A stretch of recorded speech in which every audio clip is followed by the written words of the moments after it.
India has insisted that it wants an unequivocal apology from the United States on the diplomat mistreatment issue. Parliamentary Affairs Minister Kamal Nath said that the mistreatment of diplomats are clear violation of Vienna Convention, and not just India but all countries must voice out. While US Secretary of State John Kerry has expressed regret, the US prosecutor in the case, Preet Bharara, has defended the arrest of the diplomat. Bharara has conceded that the diplomat was strip-searched and alleged that efforts are being made to silence the family of the absconding mate. A 1999 batch IFS officer, Devyani Khobragade, was arrested on December 12th on visa fraud charges by the State Department's Diplomatic Security Bureau and then handed over to the US Marshal Service.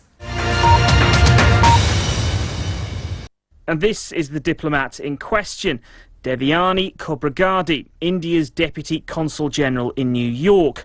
She was detained last week, accused of submitting false documents to obtain a work visa for her housekeeper, something she denies. Now the US Secretary of State John Kerry has called India's National Security Advisor. As a father of two daughters about the same age, the Secretary empathizes with the sensitivities we are hearing from India about the events that unfolded after the arrest, and in his conversation with National Security Advisor Menon, he expressed his regret as well as his concern that we not allow this unfortunate public incident to hurt our close and vital relationship with India.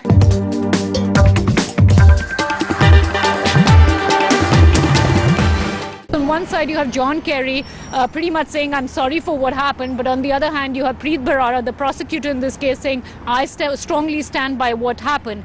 Now this is interesting. Sources tell me that Devyani Khobragade was not publicly handcuffed, that is, she had dropped her daughter to school. The daughter was inside the school and presumably Devyani was on her way to the subway when plainclothes agents from the State Department approached her and then asked her to get into a car where they provided her coffee, allowed her to use the phone call for 2 hours, and then she was only arrested when she reached the federal courthouse. So the United States authorities seem to suggest that all due courtesies were provided to her. This obviously doesn't extend to the US Marshal's office when she was strip searched, which is a completely different procedure, they say, and that is another department.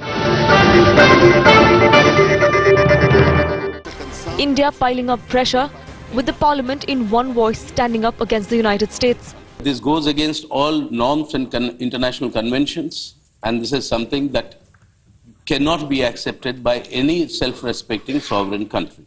If we conduct our foreign policy in a manner that we can be taken for granted, then these incidents are bound to be repeated. But America continues to be arrogant, throwing the rule book back at India for reducing security at its Delhi embassy.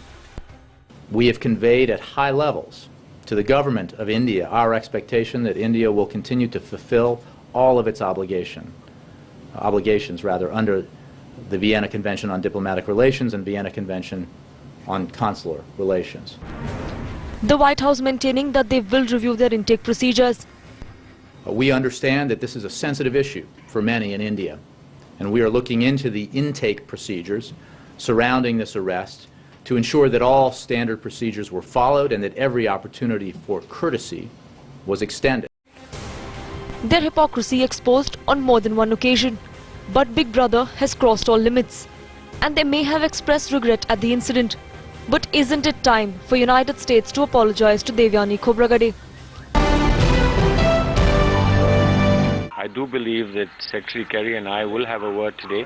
The NSA will possibly brief me on his conversation and we will take it forward. I did yesterday say that I'm confident that we will find resolution, and I do think in terms of our relationship between the US and India, this must be resolved. I hope that the steps that we have already taken will provide her with adequate safety and dignity, but whatever more needs to be done, we hope to fulfill that in the near future. You said that it could possibly be part of an American conspiracy, the entire case. The question, has this incident really impacted Indo-US ties? Somebody somewhere felt in order to gain something, they could somehow get her entrapped. And as I said yesterday, she seems to have had to go through this ordeal not for doing something illegal, but because she refused to do something illegal. And who is responsible for it? I'm sure the American authorities at the end of the day will be able to uncover it.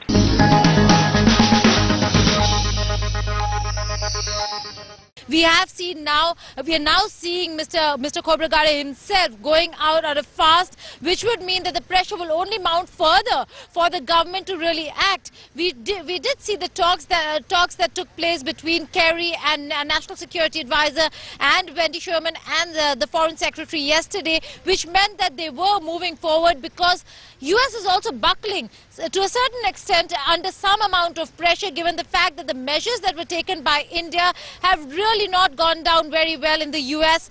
Security is a huge concern, but with this fast, if he begins the fast, the pressure is only going to mount on the Indian authorities to ensure that they mount enough pressure on US to get the charges at least dropped and to ensure that Devyani is absolved of all the charges. This is a huge step that the father has taken, and we'll have to wait and see how the government reacts to it. But for now, all efforts are on by the Ministry of External Affairs. They have not left any stone unturned to ensure that the message goes out loud and clear to the US, and also no stone left unturned to ensure that all appropriate action in terms of what needs to be done is taken.